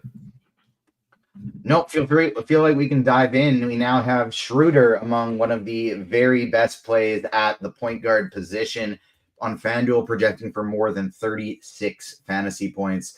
And so if we sort by RG value, he is now the very best play on the entire slate. So Dennis Schroeder looking like a guy that we're playing for sure. He has point guard and shooting guard eligibility on FanDuel, as does Cameron Payne. We're for sure playing both of those guys in cash, but you can potentially play them at shooting guard because Scottie Pippen, Darius Garland, also guys that look very interesting here. So all four of those are potential cash game plays and very strong tournament plays. I wanted to mention one more play after you're done, TJ. Davion Mitchell is a nice pivot off of those other cheap options. He should get extended minutes with Duncan Robinson being out. Really like him today at a very cheap price tag, only $4,300. Podsy is fine, but would rather play him at shooting guard. I didn't have any interest in Stephon Castle before, but now that I want to play a bunch of Detroit players, I'm with Will. I like Stephon Castle as the potential run back. I apologize. I'm messing Steve around. I inputted my own RG projection for Schroeder based on the if-then. It hasn't actually refreshed yet. Gotcha. So that's my bad, Steve. I apologize for messing you up with that. But Ty Jerome at 5,400 is a guy that looks like he was going to be pretty chalky, but now that we have all this other value at point guard, is probably not going to be on FanDuel, more so on DK. But I still really like him at $5,400 as well. I'd probably want to be getting to Garland or Jerome in most of my FanDuel lineups. Okay, let's go to shooting guard, and there is some MPE here with guys like Payne and with Schroeder, so I'm sure there'll be some repeat names, but what do you like? So like most of the players, if they have shooting guard and point guard eligibility, I want to play them at shooting guard. If they have shooting guard small forward eligibility, I'd rather play them at small forward. And so Schroeder and Payne are the best two plays here. You can play Desmond Bane at shooting guard, and I do like him a lot, but would rather play him at small forward. Jalen Green has a nice cheap price tag over on FanDuel. I mentioned Podziemski before. Mikal Bridges at 6,700 is one of my favorite plays on the whole slate. That's another guy with small forward eligibility, but I love getting to a ton of Bridges today. I'm going to be well over the field. Okay, Chief, your favorites at shooting guard on FanDuel. So, and I did see Cleveland Picker mention this. He's not playing Schroeder over Dinwiddie. So I will say on FanDuel, Schroeder and Dinwiddie, you can play him at shooting guard. And that's what I'm planning to do, because you can't play Pippen or Payne at shooting guard. They're point guard only. So I do think that's important to note on FanDuel. Shooting guard, you got Dinwiddie. You got Schroeder. Those are some guys that, I think, everybody will be lining up to play. Let's not forget about guys like Malik Beasley, perhaps, that you could get in that particular spot also. And Malik Beasley, he'll have a shooting guard small forward eligibility. So I'll probably get him at small forward. But I do think, if you're trying to get a little bit more creative and pull some other guys, you can get them there. But Dinwiddie and Schroeder for sure. Hear me out here. I think Tyler Hero is close for me in terms of tournaments. They're playing Golden State tonight. He's 8,300. Rob, nobody wants to play Tyler Hero tonight over a guy like Desmond Bane. The projections are saying, hey, we need to be playing Desmond Bane. I like Hero in this matchup against Golden State on the higher end, Roth, for tournaments. I think he's a really good play that no one wants to play and people are kind of going to forget about. So I like him. I'm okay with the Asar Thompson today. Maybe his minutes pick up a bit. I'm okay with a guy like Karis LeVert on the low end, just kind of getting some different pieces in there.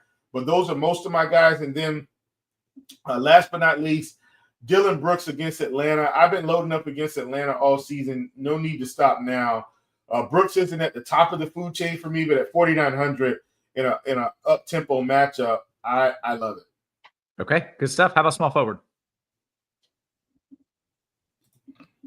Oh, sorry.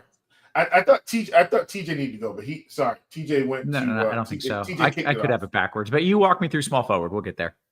Yeah, you're doing it. I know TJ mentioned Bridges. guy from the Knicks. Yeah, he mentioned Bridges. Bridges definitely one of the better plays at small forward.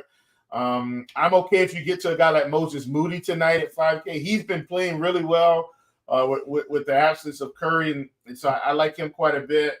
I'm also okay with OG in this spot. He's more expensive than Hart, but we've seen OG put up 40, 50 points, so I like him also.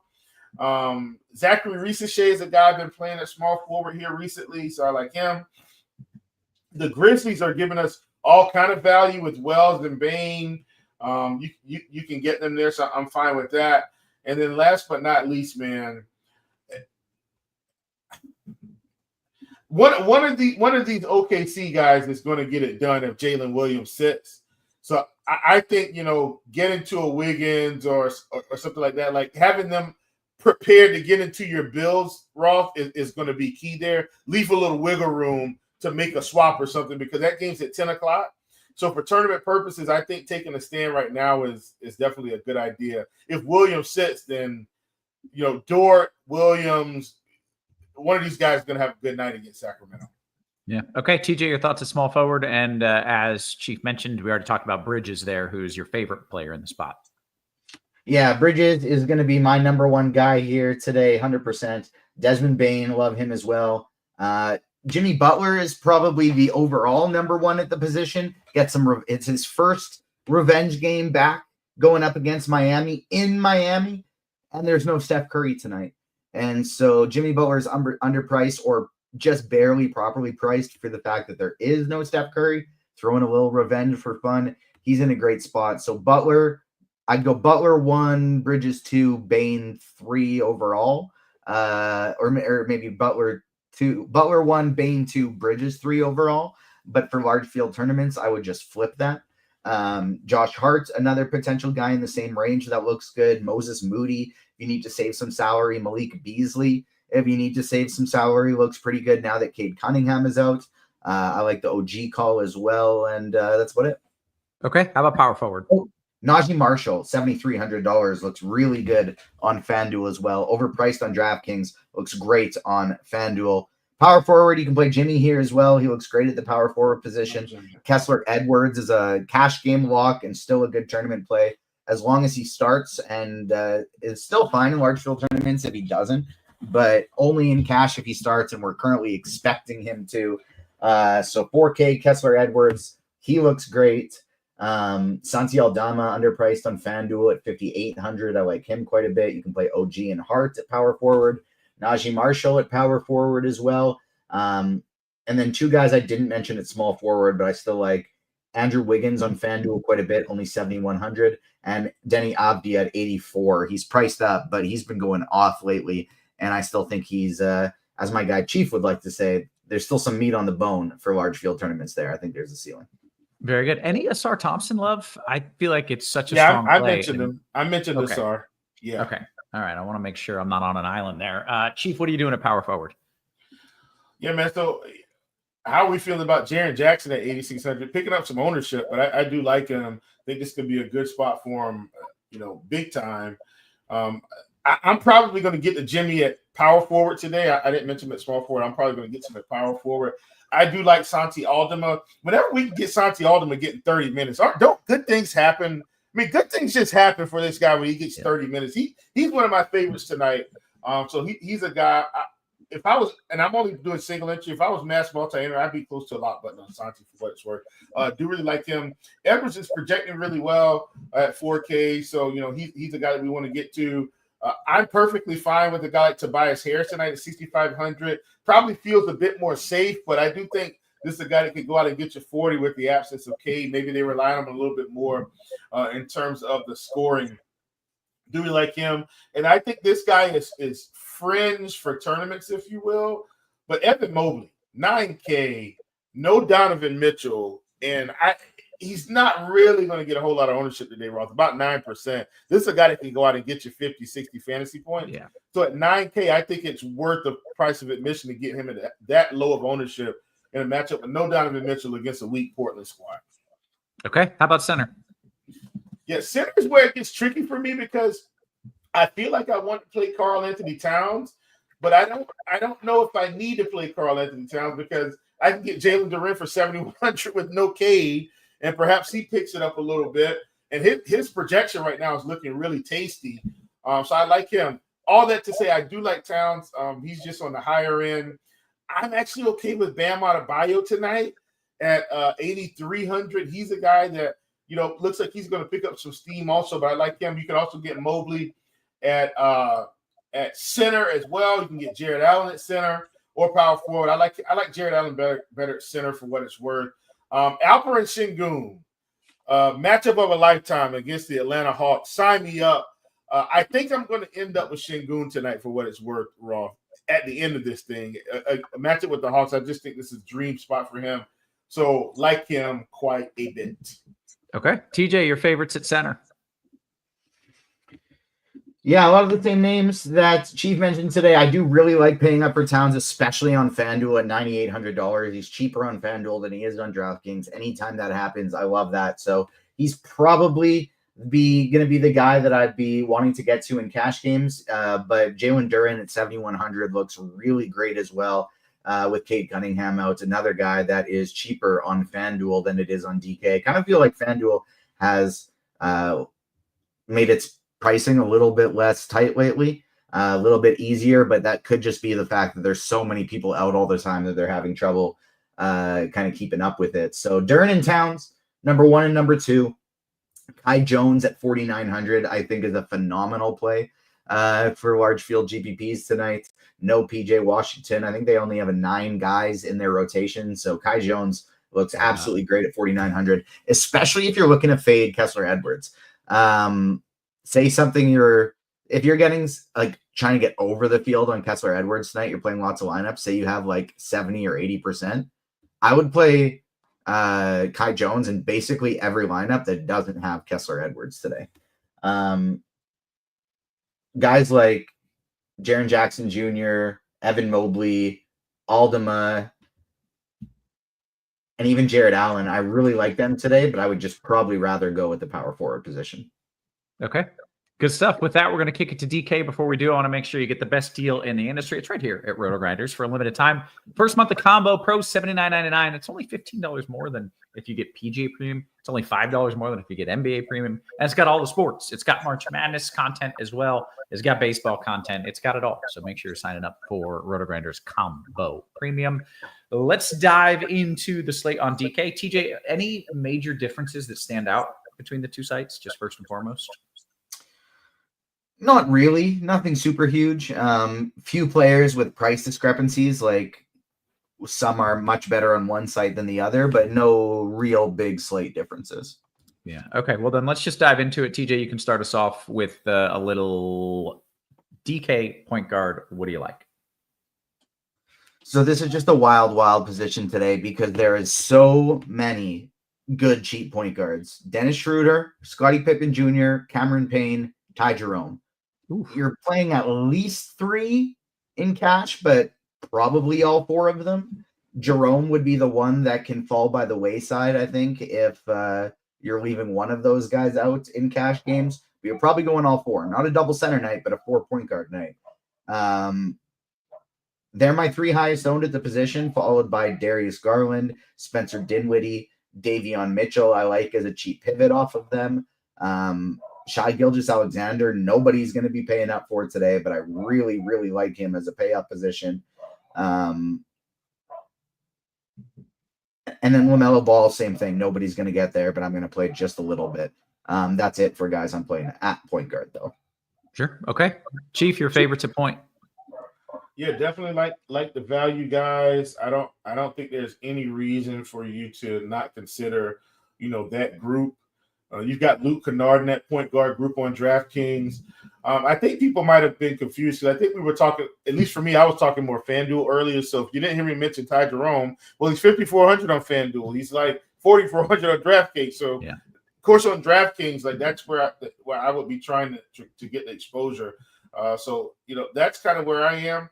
I'm actually okay with a guy like Trae Young tonight, who's just kind of going to fall by the wayside. Projection isn't great, but should be an up-tempo game, should be competitive. And I think he can get there for you. Same thing for a guy like Shai. It's just all these guys. Schroeder is shooting guard eligible. Kennard is shooting guard eligible. Pippen, Jerome are not. So, you just kind of got to make a decision there. But want to throw in Trae Young. I definitely think he's okay on DraftKings. All right, how about shooting guard, Chief? Yeah, shooting guard, man, for me, I really like Beasley here, I think. He's 5,300. Cheaper on FanDuel than he is on DraftKings, but not by much.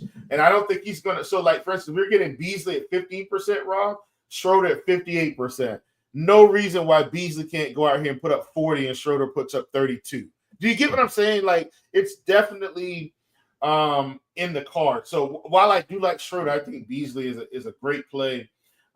Same thing for Luke Kennard. I talked about Moses Moody on FanDuel, but I do like him on DraftKings as well at 5,200. If you want to get some max trust, fine. Same thing. I like Mikal Bridges.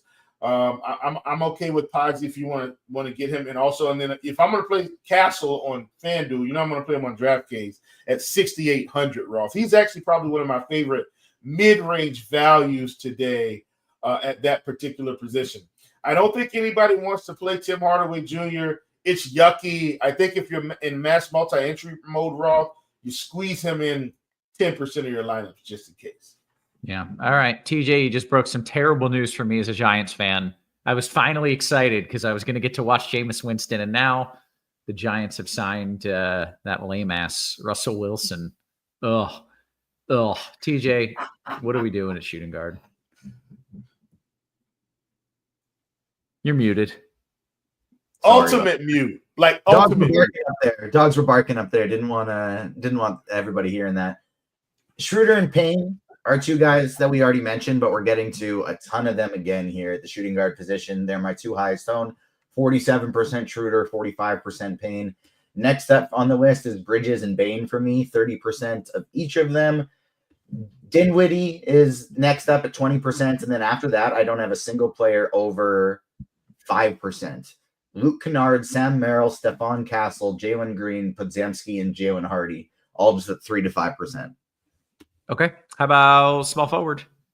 Asar Thompson, 4-5. He's going to have a career game. He's going to get 30 minutes. He's going to score 18 points, pull down 12 boards. Come on, TJ, get on board with me. He has played 30 minutes once this season. Well, what better time than now? It just doesn't seem like a guy with a little bit of early injury history that they seem really keen to play big minutes. I have 6%. I'm not playing him, but I have 6% Asar Thompson. Bridges is my number one alongside Denny Avdia and Jimmy Butler, 30% of each of them, 20% Beasley and Wiggins, 10 to 15% Najee Marshall, Moses Moody, OG Anunoby, Josh Hart, then Asar Thompson at 6%, and then mixing in just like a couple other guys, Vince Williams, Max Strus, Tumani Kamara, DeAndre Hunter at like 3 to 5% guys. Okay, good stuff. Fair enough. Chief, what are you doing a small forward? Oh, man. So many interesting guys. I do like Asar Thompson for what it's worth. I'm gonna be on the Asar Thompson train with you, Roth. So we'll just let that sit where it is at 4,500. Beasley again, Denny Avdia 7,700. Man, great price for him if he's going to continue to play 38 minutes raw. So do like him. Still fine with Jimmy Butler. Keldon Johnson is okay. Mikal Bridges is definitely one of my favorites. I will say, I think if you're I'm okay with Franz Wagner today, like deep tournament stuff. And I know I've kind of called out some of these oddball names, but guys that can get you 50, 60 fantasy points in pretty good spots, Roth, that nobody's playing today. Yeah. Those are the guys I like. So want to throw him in the mix also. Okay. How about power forward, Chief? Yeah, power forward. I'm going to go back to another guy on the same team. Give me Paolo Banchero. He's up there. Roth, he is up there. 9,800. 60% we haven't projected for. I like it. Kessler Edwards here, 3,800. I think he's a good one to get some salary relief. I mentioned Tobias Harris on FanDuel, Rob, 5,900 on DraftKings. Really like him today. Jaren Jackson Jr., he's 7,800. He's a good one. I think you can get to. I mentioned Dylan Brooks. I still like him at 5,200 on DraftKings. I know he's 4,900 on FanDuel, but I do like him quite a bit. OG a bit cheaper, 6,900. He's in the mix, and I'll leave it there. Yeah. Okay, TJ, your thoughts of power forward for me. Remember to unmute that time. We are rolling. We are professionals, ladies and gentlemen. Oh, and Mobley on FanDuel is 500 cheaper. I mentioned him on DraftKings. He's 500 cheaper. Love him on FanDuel. Love him on DraftKings. Very good. TJ, your favorites of power forward. Kessler Edwards, top value play on the slate, and my favorite and my highest owned player here as well. Now I will adjust that and get up to much less of him if he is not in the starting lineup. So keep that in mind. We don't have Dallas starters yet. If he starts, he is the top play at the position. If he does not start, not going to be getting to near as much of him. Denny Avdia, Jimmy Butler, Evan Mobley, and Jaren Jackson Jr. are just a clump of guys in the 7 to 8.5, 8.7K range, whatever they are, that I just love today. All of them in that range are such good plays. I got 30% of each of them. Then Andrew Wiggins, just caught myself with 15% Dean Wade. That was not intentional. Going to be getting him out of there. See you later, Dean Wade. I guess we're doing one more round of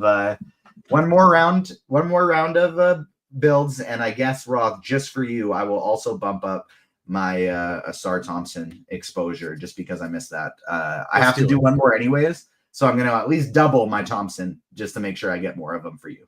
I approve of that choice. All right, take me to the center spot, TJ, as you are tweaking your lineups here. What Dean says, what is more unlimited, Olive Garden breadsticks or Russell Wilson? It's Olive Garden breadsticks, I think, is the answer. TJ, what do you like at center? Kessler Edwards also has that center eligibility, so getting to a ton of him.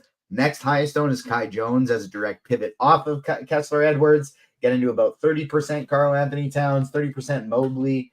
Then it's a mix of guys, Khalil Ware, Jalen Duren, Alperen Şengün, Jarrett Allen. I have some Isaiah Hartenstein, but if Holmgren is ruled in, I would take him out of there. Why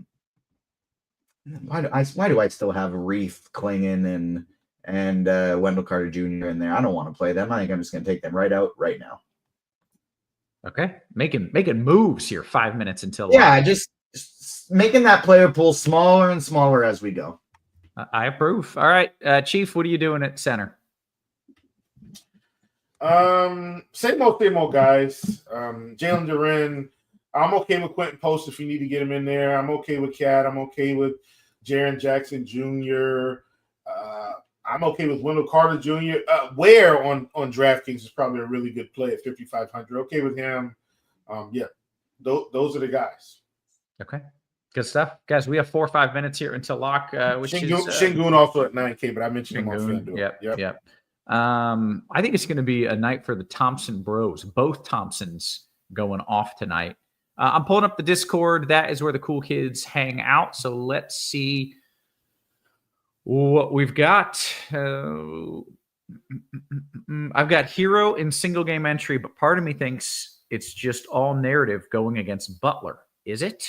Is Hero a good play, narrative aside, going against Butler, Chief? Yeah, I think so. I think this is a guy that can put up a really nice score, and he's kind of off the beaten path tonight. Everybody's excited for Jimmy, but Hero's carrying that team right now. So give me Hero. Can you put up Wilson's face again? I just loathe him. I don't know what it is about this guy. I just don't like him. I don't know why. I don't know how. I don't know what. I just don't like him, and I'm not pleased with this. Let's see. FanDuel Cash TJ with Luka Doncic or Russell Wilson. I really dislike them both. at least one of them is really, really good at their sport. TJ, Garland Beasley or Bane Kessler Edwards? Garland Beasley. Let's see what else you've got in the YouTube. Make sure you hit us with that thumbs up. George says, Chief, in a FanDuel tournament, He's just the lamest dude. Look at him. He's just lame. FanDuel tournament, Şengün and Pippen or Cat and Schroeder, Chief? We didn't talk about Cat, did we? Şengün, Pippen, or Cat and Schroeder. Whoo! Give me Cat Schroeder. I trust Cat more than Şengün. Yeah. For what it's worth. But I like Şengün for the price. Yeah, I mean, Cat with no Brunson is a thing, right? Yeah. All right. Kessler Edwards or Ricochet, Chief? DKGPP. Edwards. What do we got here? The Schroeder family. What do you know? This question does not have Schroeder, but the username is the Schroeder family. Beasley, Şengün, or Wiggy Garland, TJ? Second one. Okay.